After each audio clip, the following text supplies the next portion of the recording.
And stations, we are now approaching 2.5 minutes before the start of hour number one. The Line of Fire with Dr. Michael Brown. 2 minutes from Mark. 2 minutes.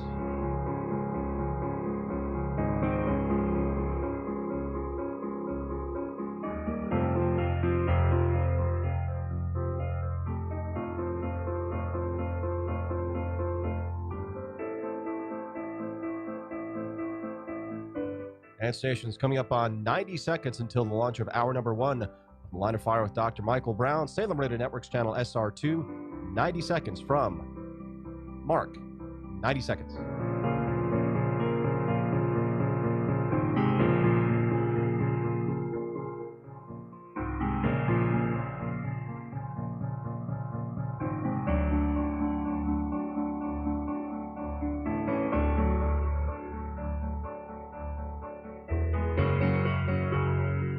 And stations, it's now 1 minute before the start of hour number one of The Line of Fire with Dr. Michael Brown. 1 minute from Mark. 1 minute.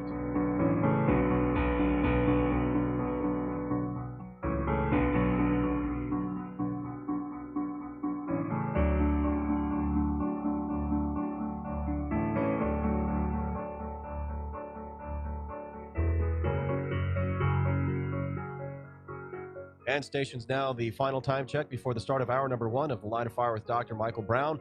30 seconds until hour number one from Mark. That was our final verbal time check for The Line of Fire with Dr. Michael Brown. We'll have a long tone at 10 seconds before, followed by a short one at 5 seconds. Have a great afternoon, everybody.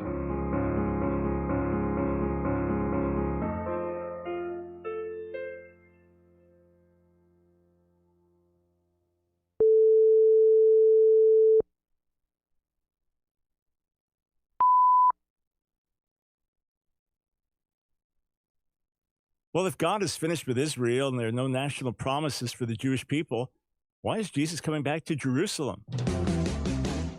It's time for The Line of Fire with your host, activist, author, international speaker, and theologian, Dr. Michael Brown, your voice of moral, cultural, and spiritual revolution.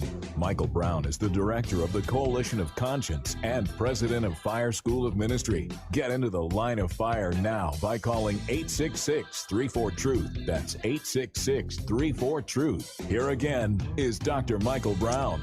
It is Thoroughly Jewish Thursday today on The Line of Fire, which means any Jewish-related question of any kind, by all means, give us a call. It could be questions about Jesus being the Messiah. It could be questions about the Hebrew language, Hebrew Bible, Jewish tradition, modern state of Israel.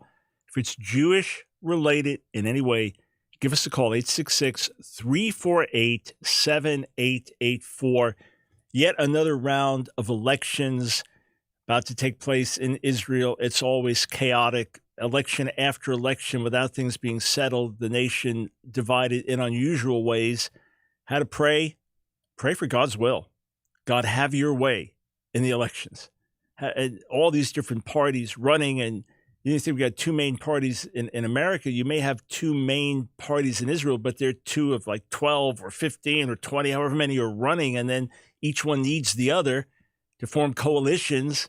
If you're not familiar with how things run in Israeli politics, the Knesset, so it's like the Israeli parliament or Congress, the Knesset has 120 seats. So to have a governing majority, you need 61 of the 120 seats. But no party will get that many seats. So let's say that the two primary parties of last time were Likud and Blue and White. And let's say they each got, theoretically, 38 seats. So now you need 23 more seats to get to your 61. Well, maybe another party got 10 seats. Maybe this party, maybe Meretz got this, and Shas got this, and United Torah Judaism got this, and then the combined Arab parties got this. So you got to make deals now. Who are you going to make a deal with? Well, okay, we need you and you, but hang on. To get you in, you have a demand. Well, you only have 4 seats. That's all you have is 4 seats. That's all your party won. Because you vote for parties, not candidates, even though the candidates have leaders. You vote for parties in Israel. And then the party puts forward the leader to lead. So you only got 4 seats. Yeah, but you need me, And without me, you can't form the coalition. And this is what I demand. Do I do it or do we? So that's how it works out. So you end up with various compromises, and then power brokers who don't have that much power in terms of total seats, but they have power in terms of you need me for your coalition. And then who's going to go further to the left? Who's going to go further to the right? What will the rest of the constituency accept? And it becomes a very interesting situation there, and one that almost always has somebody unhappy. I don't mean the large scale votes that your party didn't get in, but I mean even when you vote for your party, they're almost always going to make a deal with somebody somewhere that you're not going to like. But that's just kind of the price of doing business. And you think things get intense with vitriol and attack in America, trust me, Israel's quite used to that. Quite used to that. 866-34-TRUTH. Before I go to the phones, I want to open up this subject of the importance of Jerusalem. Why is it that Yeshua is coming back to Jerusalem if, as some people believe, God is finished with national Israel? Individual Jews, they would say, can be saved, but Israel as a whole has no covenantal promises. Modern Israel today has no connection to biblical prophecy. That's what some would allege. Of course, I categorically reject those ideas. There are promises that remain for the Jewish people as a nation. There will be a national turning of Israel to the Messiah at the end of the age, and the Jewish people are back in the land by the sovereign hand of God. The one who scattered is the one who regathered.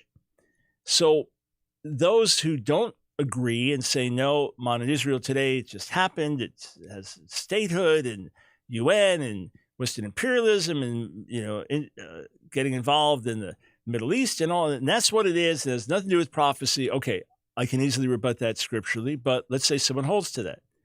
And yes, individual Jews can be saved, but there's not significance for the Jewish people as a whole. Well, what do you do with the fact that Jesus is coming back to Jerusalem? Why is he coming back there to set up his kingdom? And why are the scriptures so literal and detailed about this very thing? So just this week, a couple days out now, my brand new book, Christian Anti-Semitism, Confronting the Lies in Today's Church. As I've said repeatedly, it's the book I wish I didn't have to write. I wish my book, Our Hands Are Stained with Blood, which came out in 92 and now the updated edition in 2019, I wish that would be enough. Just that would be enough, because we cover church history and some things of that have happened today, but that'd be enough, except there is an ugly stream that is growing in intensity and force of Jew hatred among professing Christians. Thankfully, the vast majority of believers I know, all the believers I work with in America and around the world, are great lovers of the Jewish people and lovers of Israel. But this is an ugly spiritual cancer that must be identified and excised. And we do it by speaking the truth. We do it by exposing. We name names in the book. We name names. We call people out. We give the quotes. We give the documents. We give the links to the videos. They're all here. It's all documented. So the last chapter of the book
I'm glad that when Dan Loper tried to share this false revelation that she believes she got from God, try to share it with different pastors, one after another, shut it down. That's what she recounts. Why? Because the Bible's just too clear. Verse after verse after verse, speaking of a glorious future for Jerusalem, the city to which Messiah will return, and to the people of Jerusalem as they turn to God in repentance and recognize Yeshua as Messiah. As God promised, it will come to pass. Jesus is coming back to Jerusalem because God is not finished with the Jewish people. His promises remain. Israel will turn. All Israel will be saved. Okay, we're going to your phone calls when we come back. It's Thoroughly Jewish Thursday, 866-34-TRUTH.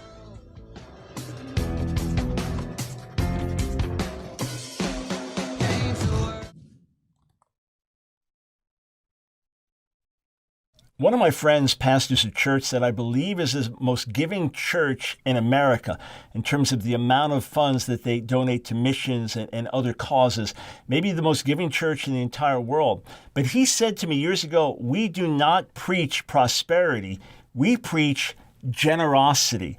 In other words, our emphasis is on giving. Our emphasis is on honoring the Lord by giving. He is a giving God. In his love, he gives. And our love for him and love for others, we give. We give to him and we give to meet the needs of a needy world around us. And look at what Paul writes, an amazing principle, 2 Corinthians chapter 9, verse 6. The point is this: whoever sows sparingly will also reap sparingly. Whoever sows bountifully will also reap bountifully. So here, let's just look at it in financial terms. If I've got a dollar bill in my hand and I'm holding on to it because I need that dollar, I want that dollar, I have to have that dollar, I've got to pay a toll and I need that dollar, right? Well, you can't take it from me. My hand is closed. On the other hand, if it's open, you could take it from me, but if it's open, I can also receive. See, if it's closed, I can't receive. If it's open, I can receive. So if I am open-hearted, if I am generous, if God smiles on me and blesses me and I think, this person has a need here, I could be generous towards them, then it opens up a path and fountain of generosity where God can now entrust more because he knows our heart is not to build our own kingdom or to better ourselves, but to help others. So generosity begets generosity. It's the same with our time. It's the same with our attitudes towards others. As we're generous and gracious and kind towards them, it begets that type of response back to us. And as we are generous with our funds for the gospel and to help others, it begets a return in that way, which creates a cycle of giving and life and blessing.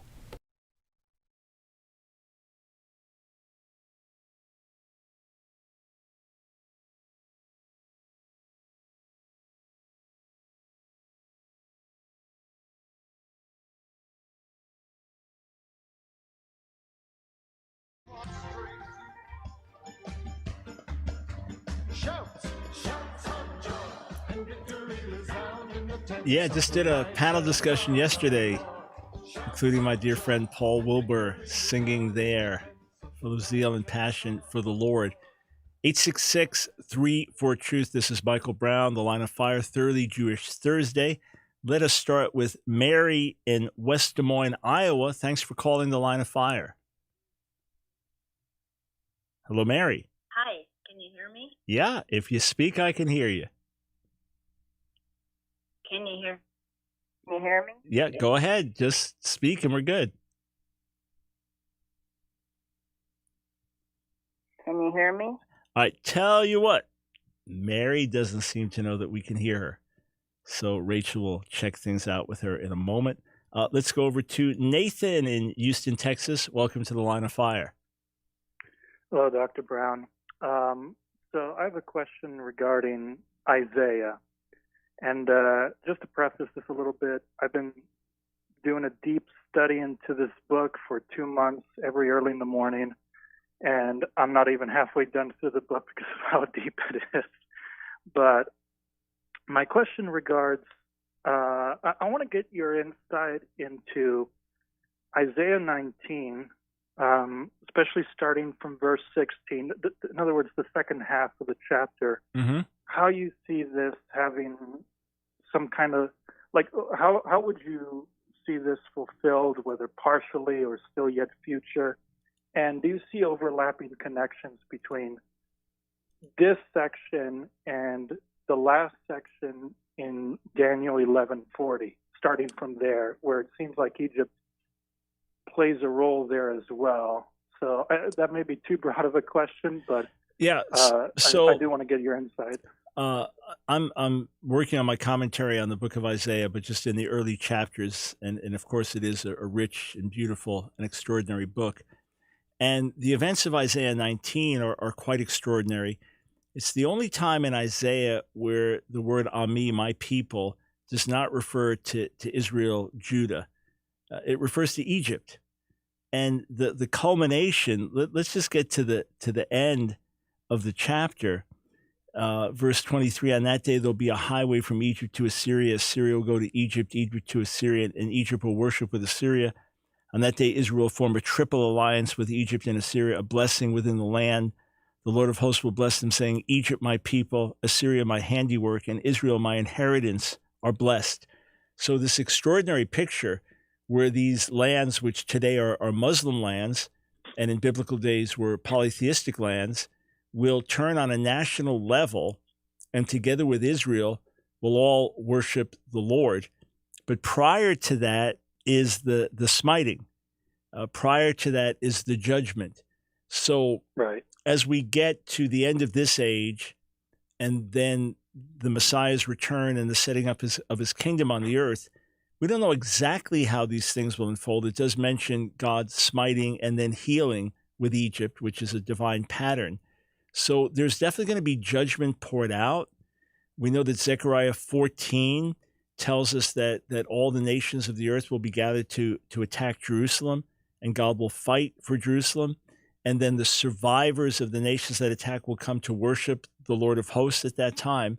So it would seem that there will be a major turning of Egypt and Assyria, which would include at least Iraq today at the end of the age, turning to the Lord after severe judgment.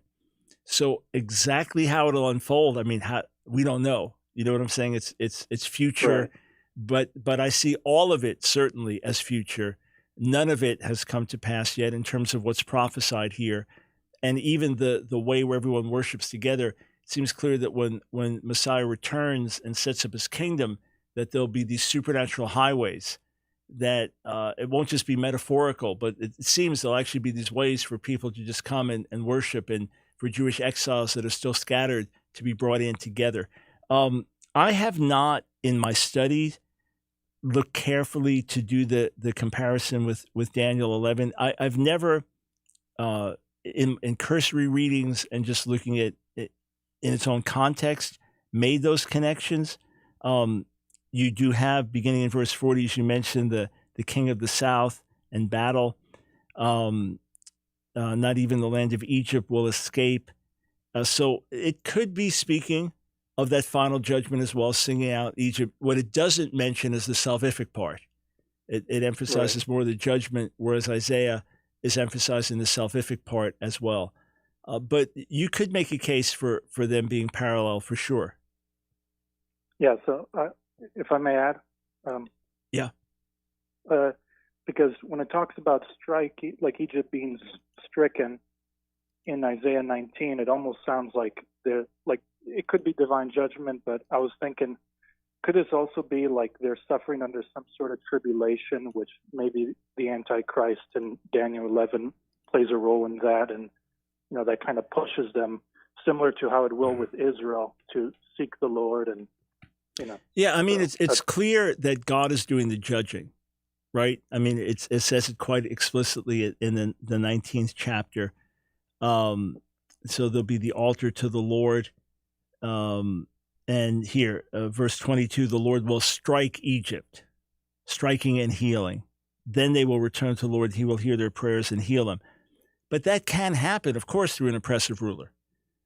God struck Israel and Judah in Isaiah 10. He refers to Assyria as the rod of my anger, right?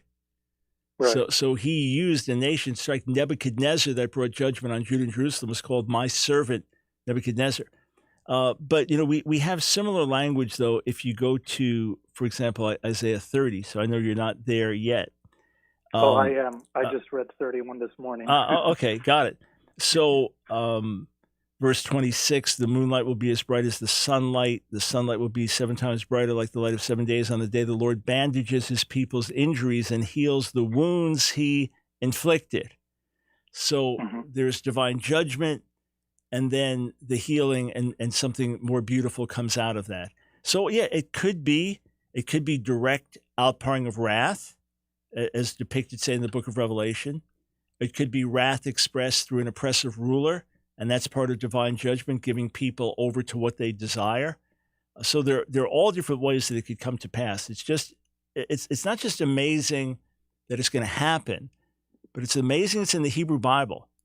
It's another indication of divine inspiration, because a patriot doesn't really think like that. A nationalist doesn't really think like that, especially when you see the idolatry of the nations and how Egypt in the past has been an enemy of Israel. Assyria is a current enemy of Israel. And yet Isaiah is seeing this vision where they'll all worship God together, the one true God. It's an extraordinary account. Yeah, so good questions. I appreciate it. Keep studying and keep digging. And thank you that you're doing a commentary on Isaiah. That's the first I hear of it. I look forward to it. Yeah, there's actually a bunch of Pentecostal scholars have signed on with publisher Stock that puts out a lot of cutting-edge books and good academic biblical books. And there are a bunch of different scholars that all taking different books. Some are ready to come out pretty soon, they've already been submitted to the publishers, and others will be years down the line. So I don't have a tight deadline that I have to hurry getting out. The problem is it's a little longer than expected. So I've already talked with the Old Testament editor and said, hey, are we okay with flexing a bit here, and going over the page length, because there's so much in it. There's so much in it. So anyway. I'm still young. So have a good day, Dr. Brown. We'll let it know when we'll get the word out when it's out. In the meantime, I've got commentaries on Jeremiah and Job. You can enjoy those. All right, let's try to go back to Mary in West Des Moines, Iowa. Go ahead. You're on the line of fire. Thank you. Are you the Dr. Michael Brown that spoke with the people, the land, and the future of Israel when you spoke about relationship, the land and Yeah, I've got a chapter in that book. Correct. Yes. Oh, wonderful. Thank you. Well, I don't know why, but I got excited when I looked at the calendar and Passover.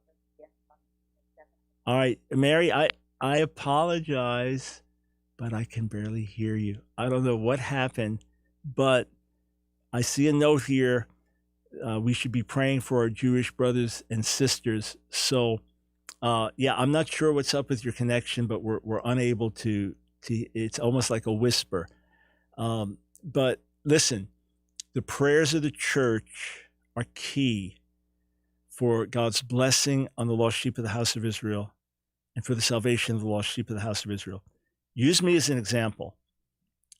God's graced me to do some things in outreach to our people, to write a 5-volume series on answering Jewish objections to Jesus, to do many debates with rabbis. I've probably done more public debates with rabbis and put out more apologetics material than any Jewish believer on the planet today, by God's grace. So we've been able to make some contribution, and videos and DVDs and series and teachings and different schools where I've been able to teach and lay some of these foundations.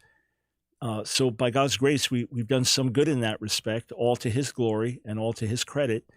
And we've also put materials out that have helped awaken the church to anti-Semitic strains that have been there through the centuries. But I'm in the Lord because of the prayers of the church. I'm in the Lord because people prayed me into the kingdom when I was a lost, rebellious sinner. I'm in the Lord because God heard the persistent prayers of his people. And what carries me and strengthens me to this day is the prayers of God's people. So there's nothing more powerful you can do than to pray for the salvation of the lost sheep of the house of Israel and for God's blessing on the lost sheep of the house of Israel and protection. Your prayers make a difference. So, Mary, even though we couldn't quite talk, thank you for your sentiments. We come back, we'll start with our friend Manny in Brooklyn.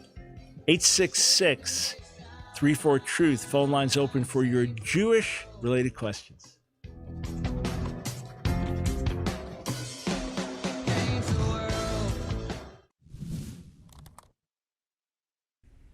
Did God harden Pharaoh's heart? Well, yes, of course. The biblical text is quite explicit that God did that. But is that the whole story?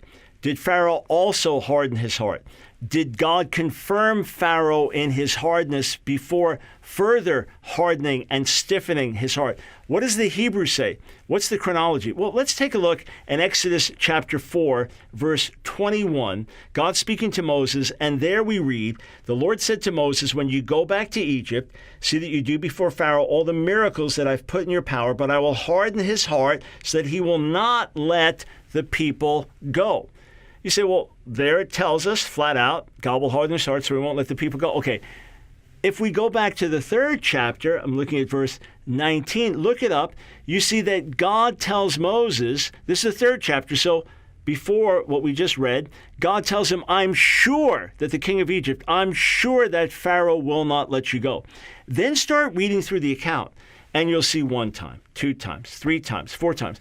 Over and over, and Pharaoh hardens his heart. Pharaoh hardens his heart. Pharaoh hardens his heart. Pharaoh hardens his heart. In other words, his will, his sin, his evil, his stubbornness. This is the very reason that God raised up a wicked man to be in that position at that time. All right, he didn't raise up a God-fearing man and then harden his heart and turn him away. He didn't raise up a humble man looking to the Lord for help and then harden his heart and turn him away. Rather, he raised up a wicked man with a wicked heart, and Pharaoh over and again says, no, no, no, no. His pride, his rebellion, no, no, no. Then the first thing it says is that God strengthens his heart. That's the first Hebrew word that's used for harden. Okay, it is literally to strengthen. So God now, as Pharaoh's reaping what he sows and God's bringing judgment on him, he's strengthening him in his own sinful resolve.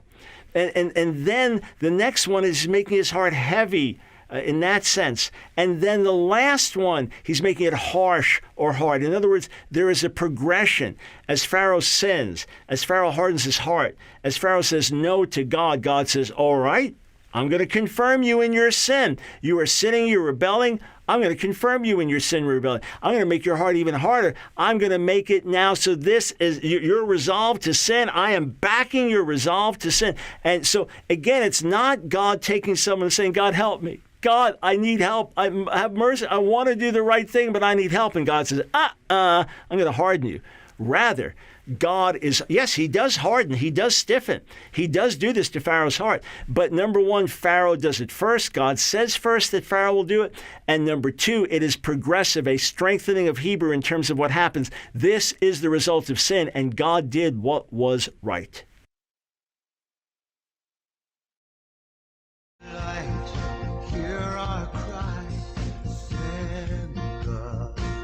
It's The Line of Fire with your host, Dr. Michael Brown, your voice of moral, cultural, and spiritual revolution. Here again is Dr. Michael Brown. His grace and his face shine upon. Thanks for joining us on Thoroughly Jewish Thursday on The Line of Fire. This is Michael Brown, and that is the voice of Misha Getz, Marty and his daughter Misha. 866-34-TRUTH is the number to call. All right, we continue our discussion with our friend Manny in Brooklyn. Welcome back to The Line of Fire. Thank you, Dr. Brown. Hey, just a quick question for you. Mm-hmm. As we've continued our dialogue some, and you've read some of the things I've sent you, what's your main incentive in having these conversations? Well, I think I want to dig a little bit more deeper down, to see what's it called, certain like a little bit deeper, because I do notice that some of your material is very different than other missionaries. Where Mm-hmm. it's like certain missionaries are very very into being, they don't care so much about truth. They're much more focused on what's it called, just putting out the message. But I see you actually a little bit much more honest in your approach, and I'm thinking maybe there's hope for you. Do you think there might be hope for you? Oh, certainly. I hope there is hope for me. Yeah. All right, and that'll come from pursuing the truth wherever it leads. Correct? Sure. Got it. So and we'll get to your question in a moment, but one more question for you. Have you ever in your life made life decisions where you had to go against the grain of your community or family because of your own convictions, or have you pretty much always stayed right in the middle with the community you've in and your family beliefs and things like that? Well, so, I mean, as you know, I grew up in more of a Hasidic background, and I would say recently, about maybe a few years ago, I recently started to become a little bit more, I started to drop lots of ideas that, very ultra-Orthodox Jews keep dear to them. I am questioning different things now regarding that, what many people in the yeshiva world would never question, Mm-hmm. And you're So, I doing mean, is it intellectual honesty that drives you? Yeah, I mean, put it this way. I mean, everyone's born into their own environment, but, I mean, that doesn't mean it's true just because you're born to parents who believe certain things. Right. So logically, that has to be self-evident because one's born in an atheist family, another a Hindu family, another Muslim, another Christian, another Hasidic. Mm-hmm. So they can't all be, some of them are mutually exclusive. Right. So Mm-hmm. I'm with you on that. And so we share that in common. We are God-fearing Jews that are pursuing the truth as best as we know how. And that's the foundation for our discussion. Yes? Mm-hmm. All right. Yeah. So over to you. So I wanted to ask you about your views on Daniel 9, and I guess maybe you want to make an introduction about it. Basically, the argument usually you use is from verse 24, about the 490-year period. Mhm. Somewhere during that period, Messiah had to come. Yes. Yes. That basically it starts with the terminus a quo, the time from which it starts, has been debated. Rabbinic scholars, Christian scholars debate when it begins, but somewhere in the 6th or 5th century BCE, and then it ends. The terminus ad quem, the time up to which it goes, is the destruction of the temple in the year 70, which is spoken of in 927. So that 490-year period is fulfilled there, and within that time, Messiah must come and make atonement for our sins. Yes. Mm-hmm. Yeah, I mean, just to comment on the end time, the end of it, I have a little, maybe a minority opinion that I think it might end in the year 73 at the fall of Masada, but that's just the way I interpret it. But I want to focus on verse 24 where you say that it has to be during this period. I actually see that this 490 years are periods of somewhat light, but somewhat pain and suffering to atone for sin. Okay, so let's just back up. Daniel 9:1 and following. Daniel is praying. He's in exile. He's been in exile. He was one to go in one of the first waves of exiles, so 19 years before the destruction of Jerusalem. And he is praying because he sees that Jeremiah wrote, Jeremiah 25, for example, that the exile would last 70 years. So he's going to God, confessing sin and saying, hey, isn't it time for the exiles to return? And then God says, actually, I'm going to talk to you about a period not just of 70 years, but of 70 times 7, 490 years. So are we in harmony on that point? Oh, yeah. Okay. I mean, but I think what we're not at harmony is, it seems to me that these are not, it seems to me that these are years of suffering in order to atone for sin, and only after the sin is fully atoned, after the period of 490 years, can the Messianic age begin.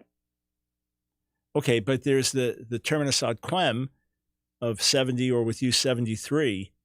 Yeah. So somehow whatever takes place during that period is that which ushers in the Messianic age.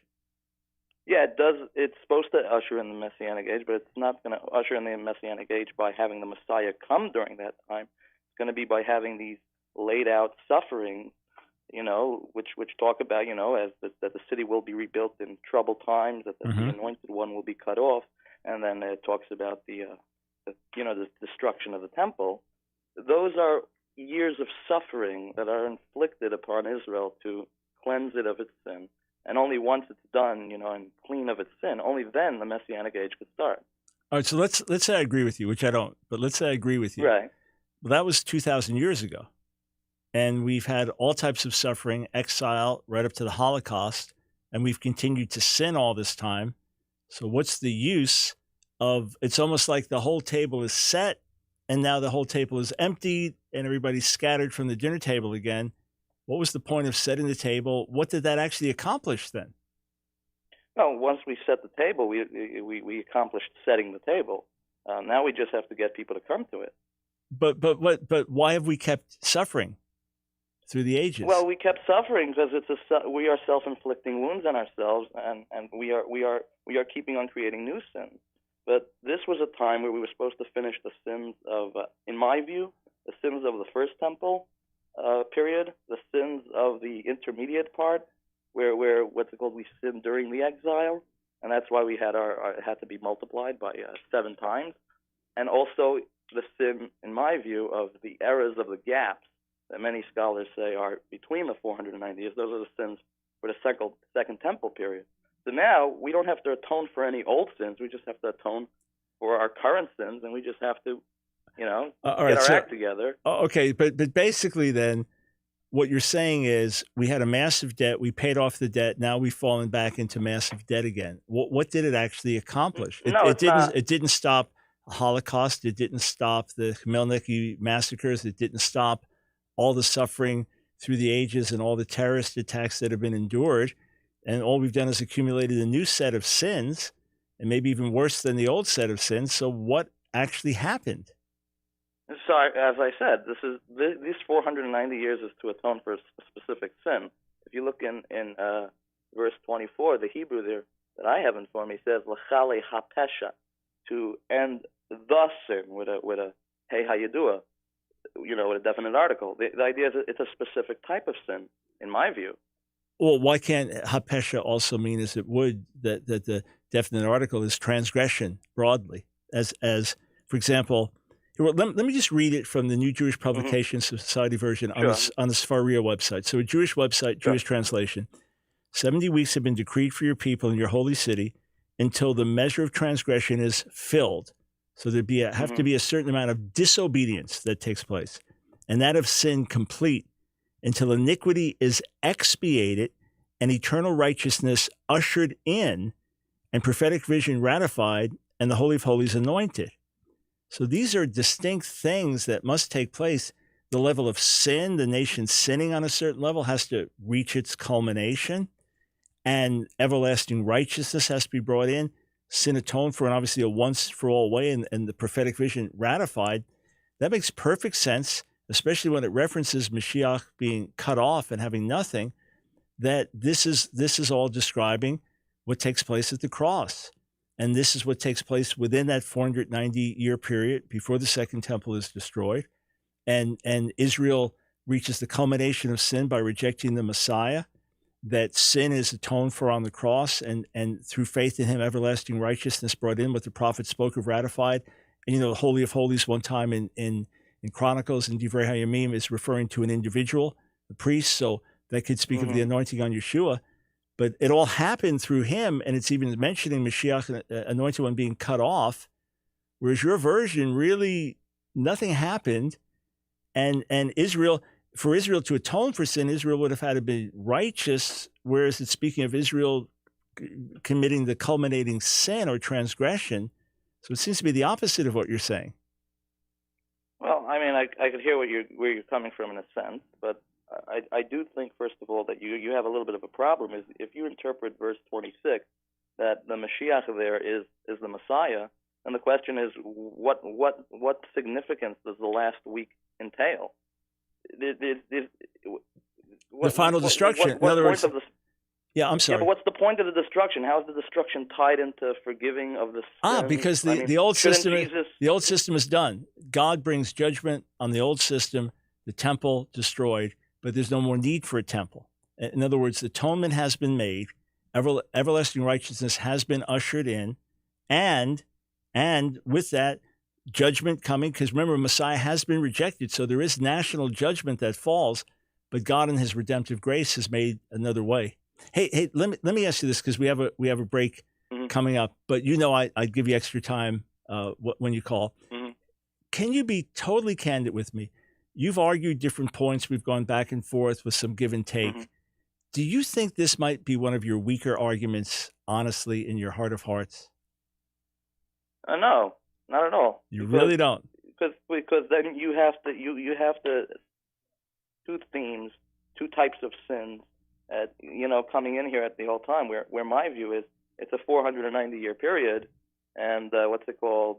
It's all about one type of major sin. It's not about like a progressive thing. Also, it doesn't say here anywhere in the verse that this is going to be the final end to all sin, and that Israel will never sin anymore after this. All it's saying is that this is a 400-year period for an atonement process. And everlasting righteousness was brought in. Everlasting righteousness.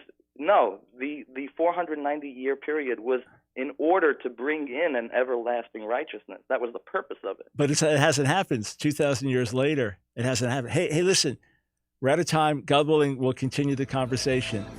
But really, honestly, based on our discussion from Haggai 2, it was much more textual.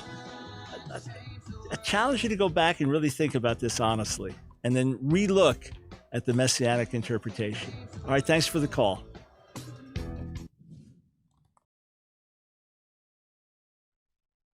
Sometimes we hear carnal prosperity preachers emphasizing the law of sowing and reaping, and you reap what you sow and things like that, and sow a big seed in and get a big gift. And there are emphases that can be carnal. There are emphases that can be wrong. There are emphases that can simply be tools of fundraising.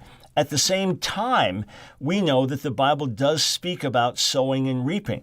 We know that that's what God established in creation and everything bearing fruit after its own kind. And Paul wrote this, Galatians chapter 6. He laid out something very plainly. Galatians 6, 7 and 8, do not be deceived. God is not mocked.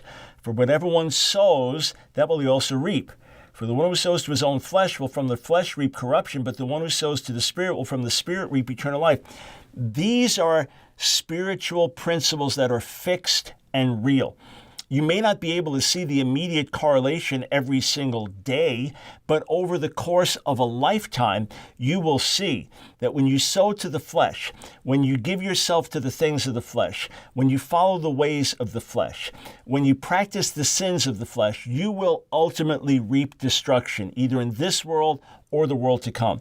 When you sow to the Spirit, you sow in obedience, you sow in love, you sow in holiness, you sow in honor, you sow in faith. When you sow to the Spirit, you will reap blessing from God in this world and in the world to come. It may not always be the way that we think it should be, and it's not as immediate as, well, I gave $10 in the offering, I get $1,000 back, in these carnal ways of understanding it. Yet there are spiritual truths.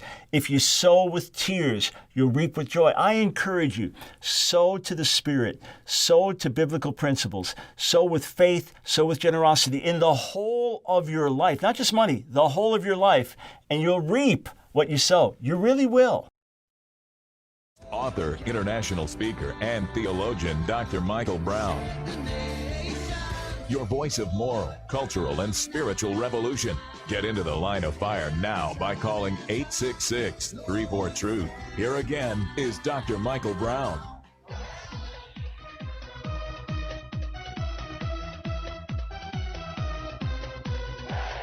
Welcome to our thoroughly Jewish Thursday broadcast. Michael Brown, delighted and blessed to be with you.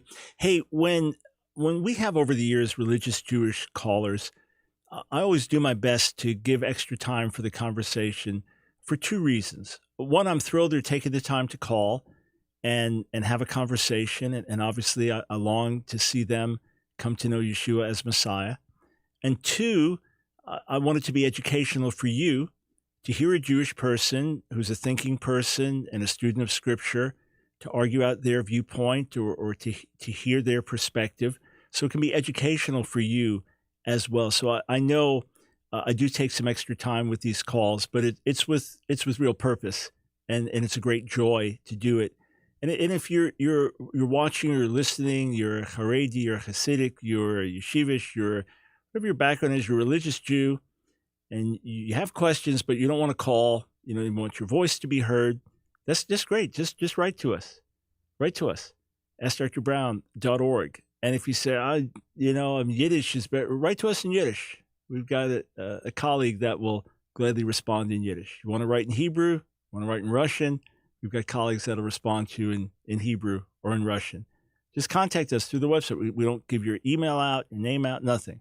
AskDrBrown.org. Okay, with that, let's go to Roy in Fort Mill, South Carolina. Thanks for holding. Welcome to the Line of Fire. Good afternoon, Dr. Brown. I appreciate you taking my call. Sure thing. And certainly appreciate you being on the front lines. As we go through these challenging times, having you at what I feel like on the front end of the war really is a blessing and an encouragement. So your program has meant a lot to me. Well, thank you. I'm blessed to know that, and that's what we're here for. So thank you. You're welcome. So my question's more of a curiosity one, but in Leviticus 8, it talks about the ram of ordination, and Moses takes the blood and puts it on the lobe and the thumb and the toe of Aaron. And I'm just curious, is there anything in Jewish culture that it makes it more impactful that it's those specific body parts? Is there? It just makes me wonder what's the significance. Yeah, Roy, my own opinion is that whatever we would deduce from the text, rabbinic tradition would as well. In other words, in terms of the right earlobe, so, signifying what you're hearing, and then the right thumb, so, what you're touching, handling, the right big toe, where your feet are carrying you, just symbolic of the consecration of the entire person over to God. I don't believe that there are rabbinic traditions that have been preserved that would go all the way back to the time of Moses that would give us insight beyond that. So what you'll find is, interesting interpretations, interesting hermeneutical interpretations. And one thing you can do, if you want to check this out for yourself, so there's a website, Sepharia, Sepharia. So it's basically a book meaning in Hebrew, Sepharia.org. And it is a compilation of all principal rabbinic literature, Bible and rabbinic literature, all in one place. To get all these books in libraries, which I've accumulated over the years, I mean, it's massive amounts of books, or to buy them on software was a lot of money. And now, amazingly, through people's donations, it's there. So if, what is the Mishnah about? What is the Talmud about? What's Midrash? It doesn't give you all the background and information, but it does give you the actual text. What do Jewish prayer books look like? Liturgy. So let's say I want to study this. Tanakh is the Hebrew Bible, Tanakh. The T stands for Torah, the 5 books of Moses. Nevi'im, which is called the prophets, that's the earlier and latter. So some of the historical books, some of the prophetic books. And then the KH stands for Ketuvim, which is writings, which is everything else. But if you put it so that it will be in English, so let's say, so you'll have Genesis, Exodus, you'll have the actual English up rather than the Hebrew. And then you go to the top of the page, you go to Leviticus 8, and then you'll see here it is in English. There's Hebrew translation, and then there's English. And then if you click on the, if you're on your computer, you click on the number of the verse. If you're on your cell phone, you click on the verse itself. It will then call up on the side commentary. Now, some of it's not translated into English yet, but some of it is. And you can actually see what some of the rabbinic commentary is. So as I'm looking, going through this in Leviticus, the 8th chapter, and then with the application of blood. So as we go down a little bit further in the chapter, this happens. The blood is dashed, and so on and so forth. So when you get to this, it would be verse 23. So I click on that, and then commentary comes up, and Rashi, who's the principal first commentary you go to, he doesn't have anything specifically on it. Ibn Ezra gets into some descriptions here, but again, nothing there that would really illuminate like, wow, this is a new insight. Right. More just kind of like interesting application, like a preacher might make, in my opinion, anyway. Well, and when you described it, it almost sounded like an American phraseology in the sense that we could say a person is all in there from head to toe. Yeah. So yeah, head to I can toe. see That works back from ear to toe. That works. But I know that you have to take things from their context first before you bring them into modern day. Yeah, context. but then think of this though. In another way, you have, for example, in Mark 9, which echoes what's found in Matthew 5 and Matthew 18, where Jesus says, if your right eye causes you to sin, pluck it out, throw it away. So the things you see. If your right hand causes you to sin, cut it off, throw it away. So the things you touch and do. If your right foot causes you to sin, cut it off, throw it away. So the place where you go. So you have that similar kind of head to toe imagery there. Hey, Roy, thank you for the call. I appreciate it. 866-34-TRUTH. Let's go to William in Portland, Oregon. Welcome to the Line of Fire. Thank you, Dr. Brown. You're welcome. So my question is, like, to keep a long story short, I went through a journey in my faith that kind of had me at some point really doubting most of the New Testament, but really believing in the Old, still believing in the Messiah. Rabbi Singer had a lot to do with that. And I guess my question is, now that I've kind of worked through it again, or, kind of harmonized them together, is I find myself as a Gentile, I should say, being drawn to, the Sabbath and stuff. And I'm not, talking about like a Acts 15 Pharisee kind of way, but I guess my question is, I want to start a YouTube channel that would be kind of like a Jewish outreach channel, because I feel like my journey kind of prepared me for those objections. Mm-hmm. To kind of sympathize with what they thought about Paul or whatever, about the law. So I guess my question is, how would it come off wrong to like a Jew as a Gentile to be kind of focusing on Jews? Like, would it come off as kind of like baity or deceptive, No. So If you state who you are as a Christian who loves the Jewish people and you're forthright, that's the biggest thing for a Jewish person. If they felt you grow your beard out and you're trying to look like a rabbi or claim to be something that you're not, that's disingenuous. Now, obviously, most people don't appreciate efforts to convert them. That's how they see it, to another religion. But what the real objection normally with the Jewish community is, aside from, don't stuff things down our throats, any community is going to feel like that. That's not welcomed. But it's the idea that you're being deceptive, that you're claiming to be something you're not. You're using your terms and saying things a certain way to give the impression that you're really Jewish or things you don't know. Right. If instead you're like, hey, I'm a Christian that loves the Jewish people and loves the God of Israel, and I want to share my faith and answer questions, objections. Yeah, and why not? If the Lord blesses it and gives you people that watch, it'll be educational for Christians, if you do things right, and potentially can reach Jewish people. And yes, the key thing is to be honest.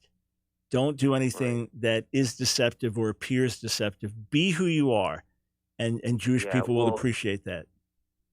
Right. I guess my fear is that I do observe like the Sabbath and the feast days and stuff, and I genuinely do that way before I ever thought about reaching. Yeah, but that's fine though. You could just say, look, Right. I'm a Christian that loves the Jewish people, that loves the biblical calendar. I enjoy the Sabbath, etc. But you're not trying to prove Jewishness through it. It's just your identification with the Jewish people. Just be who you are, but do not respond to human pressure. All right. In other words, when you feel pressure from one group, well, you have to distance yourself from this, or you feel pressure from I got to look more Jewish or prove. No, that's never helpful. And you cannot be moved by human opinion. If you have a YouTube channel or social media outlet, you really have to pray, do your best to get God's mind, be in touch with local leaders, other believing leaders that you can get counsel from and input from. And then don't be moved by human opinion. Now, you may see objections that are raised. Someone may find out about your YouTube channel and start to attack, and that may cause you to reflect more deeply or come up with more solid answers. But that's great. Just, be challenged by it to go even deeper. And William, I hope you've taken advantage. We've released 3 very specific demolitions of misinformation of Rabbi Tovia Singer thus far on our website, AskDrBrown, or just, AskDrBrown.org, or YouTube channel, AskDrBrown. Check those out. We've got 3 more already recorded, about to record 3 more. We want to get as many of these out so that people can be set free with the truth. Hey, Jordan, Scott, others, try to give us a call tomorrow, and we'll put you at the top of the list. God bless.